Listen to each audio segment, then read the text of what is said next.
Hey everyone, this is Dr. M back for another installment of my Ethnic Studies Reflections.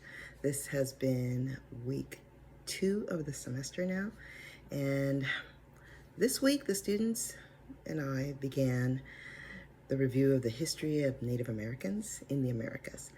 We watched a pretty decent PBS documentary called Native America. It covers the history of some of the major groups of the Americas, the Aztecs, the Incas, the Comanche, and the Navajo, and talks about what's called the Florentine Codex, a document that was used by the Spaniards during their colonization to document that process of colonizing the hearts and minds of the Aztec people. It turns out that it is a subversive text. I think there's 12 volumes that has Spanish on one side and Nahuatl on the other, and it has interspersed with colorful paintings and images. And what makes it subversive is that the Nahuatl language actually documents the brutality, the cruelty, and the suffering that the native peoples were experiencing under the colonizing process that the Spanish were engaging in.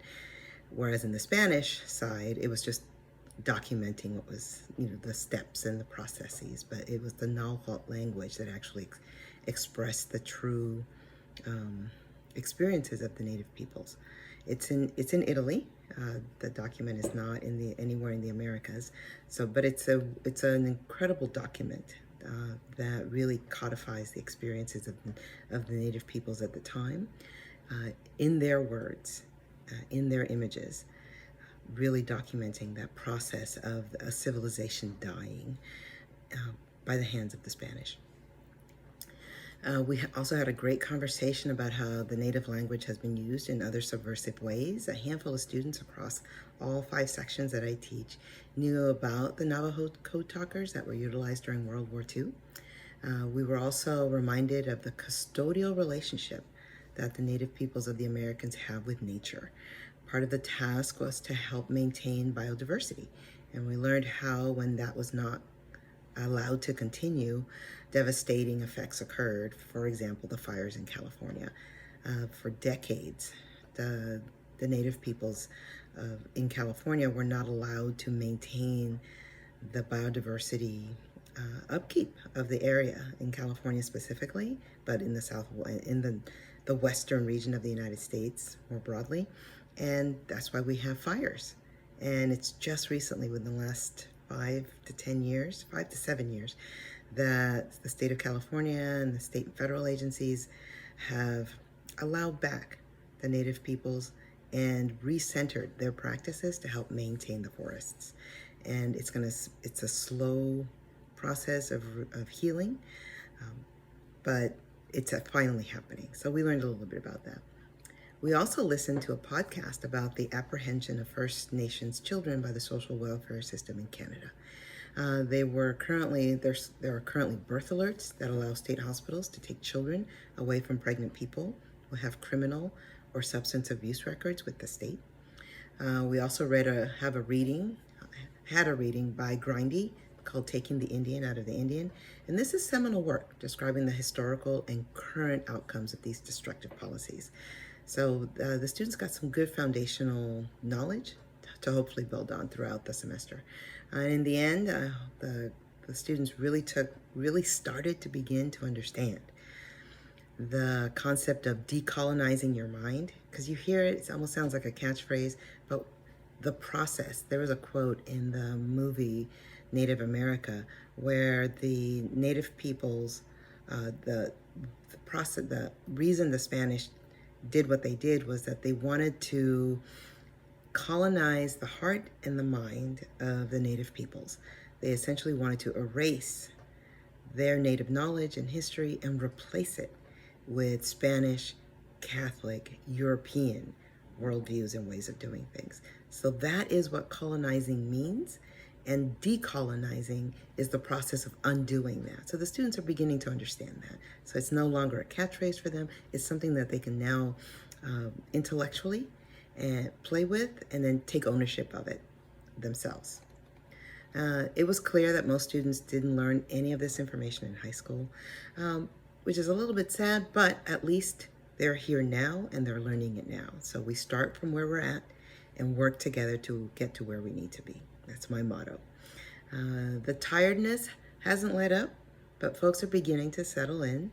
I'm taking greater ownership over my teaching and really enjoying my time with the students. One thing I did do, I gave them a little bit of a pep talk about what's called automatic negative thoughts, or ANTs.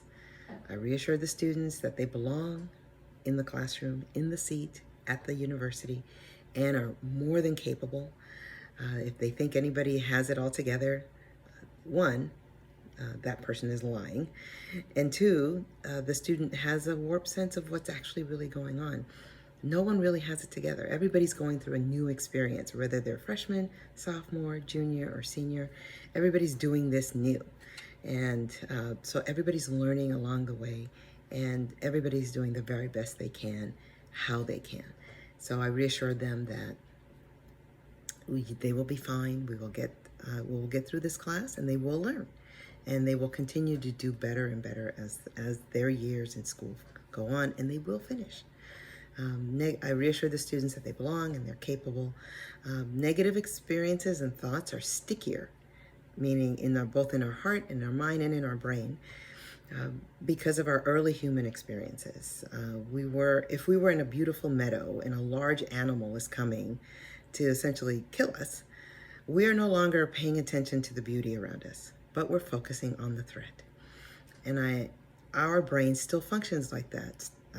And we need to pay attention to our thinking. I reassured them that I will do what I can to help build them up in class, and they just have to be receptive to it. That it takes about 10 positive affirmations and experiences to counteract the impact, the psychosocial and emotional impact of one negative one. So I'm going to do my best to build them up in class. They have to be receptive, and they also have to help me and help themselves help each other up. So it's very much a collaborative effort. So next week, we're going to begin with reviewing the core concepts of the course. And then the theme, again, is framing ethnic studies. So we will focus on the current realities and histories of the people of the Black diaspora. We have to contend with the Labor Day holiday, and rightfully so, well-deserved and well-earned.